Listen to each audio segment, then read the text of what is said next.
Olá pessoal, tudo bem? Sejam bem-vindas a mais um vídeo sobre alimentação e gestação, mas hoje a gente vai conversar sobre um assunto um pouquinho diferente. Dia 1º de agosto é o dia da amamentação, então a gente vai conversar um pouquinho sobre os benefícios da amamentação, tanto para o bebê quanto para a mãe, os tipos de leite materno e também alguns mitos que vêm carregados junto com ele.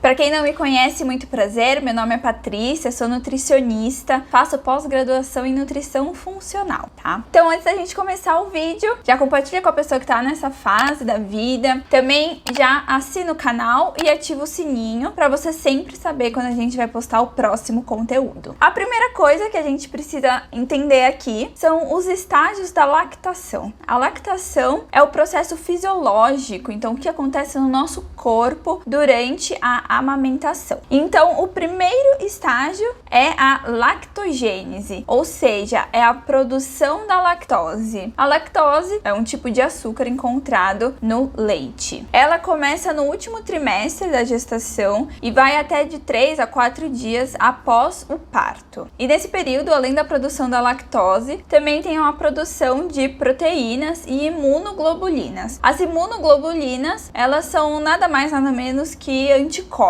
tá? No segundo estágio é quando aumenta o fluxo sanguíneo e também tem maior captação tanto de oxigênio quanto de glicose, que a glicose é uma forma de energia, né? Então, depois de 10 dias dessa segunda fase, aí a gente entra na terceira, que é a galactopoese, que nada mais é que a fase necessária para que a produção de leite ela continue durante toda a amamentação, tá? Então, nessa fase, a sucção, ela vai estimular os receptores que vão sinalizar para o nosso hipotálamo, que aí vai começar a produzir mais prolactina e ocitocina. Calma que eu vou explicar melhor, não fiquem assustadas, tá? Então vamos lá. Quando o bebê, ele está mamando, ele está fazendo sucção. Então essa sucção, o bebê mamando, ele vai levar um sinal para o nosso hipotálamo, que é uma parte do nosso cérebro, e o nosso hipotálamo vai falar, opa, o bebê tá mamando, então eu preciso produzir mais leite e eu preciso tirar o leite que já está na mama, certo? Então a prolactina é o hormônio da produção do leite. E a ocitocina é o hormônio que ajuda o bebê na sucção, então que faz a ejeção do leite da mama. Bom, então a parte mais fisiológica acho que vocês já entenderam. Agora a gente vai entrar nos tipos de leite materno. E aqui a gente encontra dois tipos que são bem mais conhecidos, que é no começo da amamentação, a mãe produz mais o colostro. Ele é mais amarelado e espesso. Ele tem uma quantidade de proteína muito maior do que uma quantidade de gordura, tá? E essas proteínas que estão presentes no colostro, elas estão ligadas com o sistema imunológico, tá? E é muito importante que o bebê mame o colostro, porque como ele acabou de nascer, as defesas do corpo dele ainda não estão bem formadas. Então, com essas proteínas que fazem um papel de proteção, ajudando o sistema imunológico, o bebê vai ficar mais protegido nessa nova vida extrauterina, ou seja, fora do útero. Então, a produção dele realmente ela é bem pequena, pode ser de 2 a 20 ml apenas, então nessa quantidade tem em torno de 67 quilocalorias por decilitro, tá? E em questão de micronutrientes, o colostro ele é rico em vitamina A, vitamina E, carotenoides, sódio, potássio, zinco, e aí todos esses micronutrientes, eles são importantes para o bom funcionamento do sistema imunológico e também de defesa antioxidante. Então, por conta dessa grande quantidade de anticorpos que possuem o colostro, esse estágio da lactação, ele promove uma proteção contra bactérias e vírus para o bebê. E também ajuda na formação da flora intestinal desse bebê. Então, auxilia na formação da flora intestinal. Então, que essa flora intestinal ela vai ficar rica em lactobacilos bífidos, que eles são muito importantes para o bom funcionamento do intestino. Então, para que o bebê não fique constipado, tá? E além de tudo isso, também o colostro ele tem uma propriedade anti-inflamatória. Então, a partir do 15º dia após o parto, essa mãe ela começa a produzir o leite que a gente chama de leite maduro. Aí a composição desse leite ela já é mais diferente. Então, ele tem um pouquinho mais de gordura também na sua composição e também diminui um pouco as quantidades da proteína. Nesse leite, a gente já tem um pouquinho mais de carboidrato, que é a lactose, que eu expliquei pra vocês, tá? E o que acontece? Essa lactose, quando ela fica em presença de outro açúcar, ela diminui o pH do intestino desse bebê. Essa diminuição do pH ela é muito importante porque para evitar a proliferação, ou seja, o crescimento de bactérias patogênicas, que são aquelas que podem dar alguma doença no bebê. E além desse papel protetor, a lactose também ajuda na formação do sistema nervoso central desse bebê.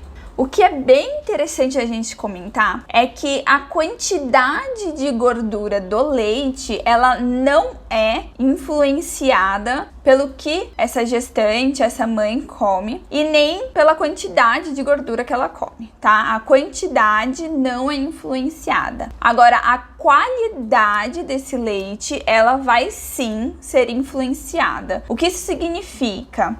Que se essa mãe ela consumir uma grande quantidade de gordura trans, gordura saturada, essa composição de gordura do leite, ela vai ser alterada e pode gerar alguma complicação para o bebê. Bom, falando um pouquinho de micronutriente, o leite materno maduro, ele não contém uma grande quantidade de ferro. Só que esse leite, ele aumenta a biodisponibilidade do ferro. Então, vocês lembram que eu falei que biodisponibilidade nada mais é do que a capacidade do nosso corpo de absorver tal nutriente. Então, o leite materno aumenta essa biodisponibilidade do ferro, sendo adequado à quantidade de ferro que esse bebê está consumindo, tá? Além de tudo isso, o leite materno, ele também possui compostos bioativos. O que é isso, Nutri, né? O que são compostos bioativos? São nada mais, nada menos que alguns compostos que eles agem diretamente em tecidos, no organismo ou em células também, tá? E como que ele atua nesses tecidos? Aí ele tem propriedades que são anti-inflamatórias, anti-infecciosas, a regeneração celular,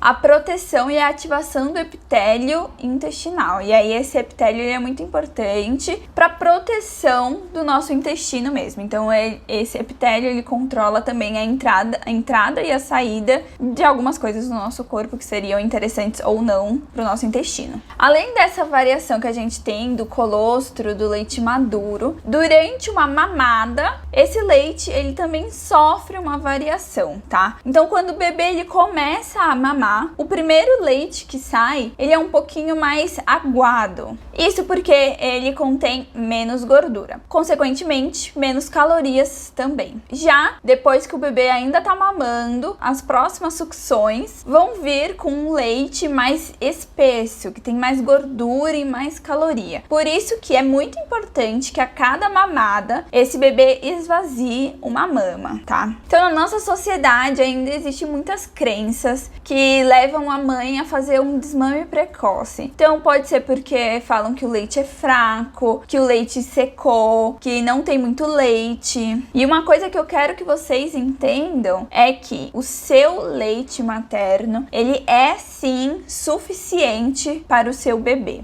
Tá, ele não precisa de um complemento, ele não precisa de água, porque você fornece para o seu bebê todos os nutrientes que ele está precisando para aquela fase, tá? Então, por isso que é muito importante a amamentação exclusiva até os 6 meses e uma amamentação complementar até os 12 meses, pelo menos, tá bom? Até porque esse primeiro leite que sai, que ele tem um aspecto mais aguado, ele é o que o seu bebê precisa para a hidratação, e o outro são as calorias que vão fornecer a energia para ele, tá? Além disso, para aquelas crianças que falam que o leite secou, que tem pouco leite, é muito importante que vocês saibam que a hipogalactia, ou seja, a pouca produção de leite, ela é uma condição extremamente rara, então não acontece sempre. Então acreditem que o seu leite, ele é o essencial para o seu bebê e aquilo que é a única coisa que ele ele tá precisando nesse momento. Salvo algumas condições sob orientação médica ou nutricional em que precise de algum outro complemento, mas são exceções, tá bom? Então, por conta dessas crenças, eu trouxe mais